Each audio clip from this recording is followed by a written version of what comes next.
Everyone, welcome back again to my channel coding with Deepika. आज की video में हम बात करने वाले हैं डेवलपमेंट स्किल्स के बारे में, जहां पर इंटरव्यू क्रैक करने के लिए आपको data structures, LLD, system designing और भी बहुत सारी चीज़ों की जो आपको ज़रूरत है सीखने की। बट जब आप एक कंपनी में एंटर करते हैं तो वहाँ पर जो आपको काम करना है उसको हम बोलते हैं डेवलपमेंट स्किल्स। जैसे कि फॉर एग्जांपल आप किसी प्रोजेक्ट पे काम कर रहे हो, आप किसी कंपनी में जब काम करते हो तो आपको किस तरीके से टीम के साथ कोऑर्डिनेट करना है ताकि जो आपका प्रोजेक्ट है वो सक्सेसफुली डिलीवर हो सके। तो उस सब चीज़ों के लिए डेवलपमेंट स्किल्स बहुत बड़ा एक रोल प्ले करती हैं। तो आज मैं आपको कुछ 4-5 पॉइंट बताऊंगी, क्योंकि ये एक पूरी सीरीज होने वाली है जिसमें हम बेसिक से स्टार्ट करके एडवांस कॉन्सेप्ट्स पे डिस्कस करेंगे। तो आज की मेरी फर्स्ट वीडियो है जिसमें हम अपने सारे बेसिक कॉन्सेप्ट्स को डिस्क्राइब करेंगे, जो कि आपको खास तौर पे ध्यान देने हैं और जो नॉर्मली डेवलपर्स भूल जाते हैं जब कोड करते हैं। तो पॉइंट नंबर 1 इज, जब भी आप कोई भी रिक्वायरमेंट पे काम कर रहे हो तो मैं जो सारा आज जो कॉन्टेक्स्ट ले रही हूँ वो सब जावा लैंग्वेज के कॉन्टेक्स्ट में ले रही हूँ। तो जैसे कि फॉर एग्जांपल आपको उसके लिए मान लीजिए मेथड्स बनाने हैं, या फिर आप जब प्रोग्राम भी करते हो लीड कोड वगैरह पे, तो प्रोग्राम तो हमें मतलब फंक्शंस हमें बनाने होते हैं। अब एक चीज़ बहुत इंपॉर्टेंट है जो कि डेवलपमेंट स्किल का बहुत बड़ा पार्ट है, वो है आपका फंक्शन का नेम। आपको फंक्शन का नेम किस तरीके से रखना है। तो सबसे पहले तो जब भी आप कोई नाम रखें अपनी किसी क्लास में, वेरिएबल नेम भी चाहे फंक्शन में, आप हमेशा कैमल केस का यूज करें। कैमल केस होता है कि फर्स्ट लेटर आपका स्मॉल होगा और उसके बाद आपका जब भी आपका कोई नया वर्ड आएगा तो उसका first letter capital, that is the camel case. अब आपको अगर जो फंक्शन नेम है, जैसे कि फॉर एग्जांपल मेरे फंक्शन में अगर मान लीजिए मैं एक काम कर रही हूँ, जैसे कि मैं कैलकुलेट कर रही हूँ, कोई भी चीज़ों को कैलकुलेट सम कर रही हूँ, तो आप अपने फंक्शन आपको इस तरीके से रखो कि अगर कोई नया डेवलपर भी आपकी टीम को ज्वाइन करता है तो उसको आपके पास आके ही पूछने की जरूरत ना पड़े कि इस फंक्शन का क्या यूज है। तो इसलिए आपको हमेशा फंक्शन नेम इस तरीके से रखना है कि कोई भी पढ़े तो उसको तुरंत समझ में आ जाए। दूसरी चीज, इसी के कॉन्टेक्स्ट में जो हमारी दूसरी चीज है वो है वेरिएबल्स के नेम। अब जैसे कि जब आप कॉम्पिटेटिव प्रोग्रामिंग करते हो तो उसमें क्या होता है कि प्रोग्राम बहुत छोटे छोटे होते हैं, तो हम उसमें एक्स वाई जेड ये सब प्रोग्राम के नेम रख देते हैं। बट लेकिन जब आप एक प्रोजेक्ट पे काम करते हो तो प्रोजेक्ट की जो स्ट्रक्चर है वो काफी बड़ी स्ट्रक्चर होती है।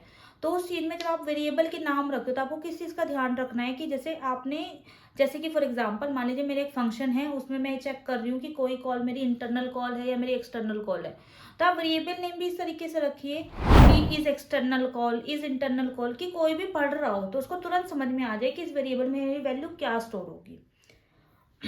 थर्ड थिंग जो है क्लास नेम। अब हमने फंक्शन डिस्क्राइब कर दिया, हमने वेरिएबल डिस्क्राइब कर दिया। अब आप जो फंक्शंस बना, जो आप क्लासेस बना रहे हो, आपको क्लासेस भी किस तरीके से बनानी है। जैसे कि फॉर एग्जांपल आप कोई सर्विस क्लास बना रहे हो, आप कोई कंट्रोलर की क्लास बना रहे हो, तो आप जरूर उस कन्वेंशन को यूज करें। जैसे आप कंट्रोलर बना रहे हो तो आप लिख रहे हो कि पेमेंट कंट्रोलर, तो आपको नाम हमेशा इस तरीके से लिखना है कि आप सामने वाले को इजीली अंडरस्टैंड हो कि ये क्लास किसका यूज केस क्या है। सर्विस क्लास है तो रिपोजिटरी क्लासेस है, इस तरीके से। जो फोर्थ पॉइंट है, जो कि बहुत एक इम्पॉर्टेंट पॉइंट है, जैसे कि जब हम कॉलेज में प्रोजेक्ट बनाते हैं ना तो क्या होता है कि मतलब कि हमारी जो फाइल्स होती है वो केवल 8-10 फाइल्स होती हैं। तो हम क्या करते हैं, एक नॉर्मल सा फोल्डर बनाते हैं और उस फोल्डर में हम सारी फाइल्स को रख देते हैं। बट जब आप कॉर्पोरेट में जाते हो तो आपकी केवल 8 या 10 फाइल नहीं होती है, आपकी लगभग 1000 फाइल, 10,000 फाइल एक प्रोजेक्ट में हो सकती हैं।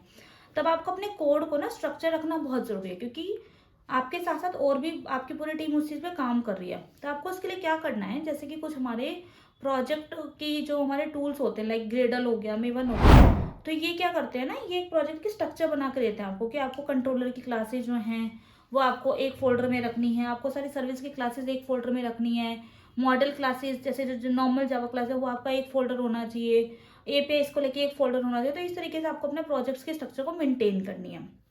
फिफ्थ पॉइंट, अगर आप मान लीजिए आप कोई एक स्ट्रिंग लिटरल है जिसको आप बार बार यूज कर रहे हो अपनी क्लासेस में, अपने फंक्शंस में, तो आप उसको एज ए स्ट्रिंग कोड की तरह ना यूज करके आप उसको कांस्टेंट बना दीजिए।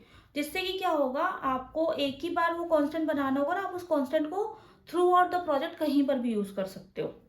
सेवेंथ पॉइंट, एक प्रिंसिपल है हमारा सिंगल रिस्पॉन्सिबिलिटी प्रिंसिपल, जिसका पर्पज होता है कि आपका जो एक फंक्शन है या आपका एक कोई भी क्लास है उसकी एक सिंगल रिस्पॉन्सिबिलिटी होनी चाहिए। अब मान लीजिए कि सिंपल सा यूज केस लेते हैं कि आपके पास मतलब आपको एक प्रोग्राम ऐसा बनाना है जिसमें आपका ईयरली इंटरेस्ट कैलकुलेट हो रहा हो और फिर आपको टोटल बताना हो कि मतलब इंटरेस्ट प्लस प्रिंसिपल कितना हो गया। तो instead of making one function only जिसमें कि आप इनपुट भी ले रहे हो, आप इंटरेस्ट कैलकुलेट कर रहे हो, फिर आप उसको टोटल रिटर्न भी कर रहे हो, तो आप एक काम करिए, आप इंटरेस्ट कैलकुलेट करने के लिए एक अलग फंक्शन बना दीजिए और फिर टोटल सम कैलकुलेट करने के लिए एक अलग फंक्शन बना दीजिए जिसमें कि आप इंटरेस्ट को एज ए पैरामीटर पास कर रहे हो। उससे क्या होगा, अगर मान लीजिए अगर आपको कल को इंटरेस्ट कैलकुलेट करने के जो लॉजिक है उसको चेंज करना हुआ, तो आपको पूरा फंक्शन को मतलब बेसिकली दोनों फंक्शन को चेंज करने की जरूरत नहीं, आपका एक फंक्शन से काम हो जाएगा और आपको थ्रू आउट द प्रोजेक्ट कहीं भी यूज कर सकते हो। 8th point, I would say कि कोड डुप्लीकेशन से बचिए। जैसे कि फॉर एग्जांपल अगर मान लीजिए आपको कुछ ऐसी मतलब फंक्शंस है, जैसे कि आपको डेट टाइम फॉर्मेट का कोई फंक्शन बनाना है, जैसे कि एक फॉर्मेट से दूसरे फॉर्मेट में आप चेंज कर रहे हो, या फिर बहुत सारे ऐसे यूटिलिटी फंक्शंस होते हैं जिसको हम through out the projects use करते हैं। तो इंस्टेड ऑफ कि उसको मतलब हर जगह पे डिफाइन करने की बजाय आप एक नॉर्मल फाइल बनाइए, मतलब एक अलग से यूटिलिटी फाइल्स बनाइए और उन फाइल्स में आप इन सारे स्टैटिक फंक्शन को डिफाइन कर दीजिए।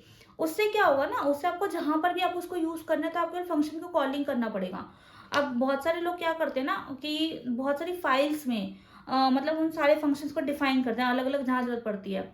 अब इसका डिसएडवांटेज क्या है, मान लीजिए कि आपको फ्यूचर में उस फंक्शन में कोई चेंज करना है, हो सकता है कि आपने एक जगह तो चेंज कर दिया हो बट आपने बाकी जगह पे चेंज ना किया हो। तब क्या होगा कि आपको पहले तो पूरे प्रोजेक्ट में ढूंढना पड़ेगा कि मैंने कहाँ का इस फंक्शन को डिफाइन कर रखा है, हर जगह अक्रेंस को चेक करना पड़ेगा। तो वो क्या होगा, वो आपकी बैंडविड्थ को किल करेगा। इससे बेटर अगर आपने केवल एक ही जगह पे उसको डिफाइन किया तो आपको पता है मैंने उस जगह पे डिफाइन किया था और मैं वहां जाके उसको चेंजेस कर दूंगा। तो ये हम बोलते हैं इसको code duplication, D duplication basically, कि आप इससे बचे कि आप जब भी अपना प्रोजेक्ट बना रहे हो तो आप या फिर जहां पर भी काम कर रहे हो तो आपको हमेशा ये कोशिश करनी है कि आपका कोड कम से कम रिपीट हो, मतलब बेसिकली कि कोड रिपीट तो हो लेकिन आपको बार बार उसको डिफाइन ना करना पड़े। ठीक है, तो ये कुछ हमारी जो बहुत बेसिक सी चीजें हैं जो कि मैंने आज बताई हैं इस अपनी वीडियो में। इसके अलावा भी बहुत सारे हमारे डेवलपमेंट स्किल्स हैं जो कि मैं नेक्स्ट वीडियोस में बताने वाली हूँ। तो आप मेरी वीडियोस को देखते रहिए और मेरे चैनल को फॉलो कीजिए।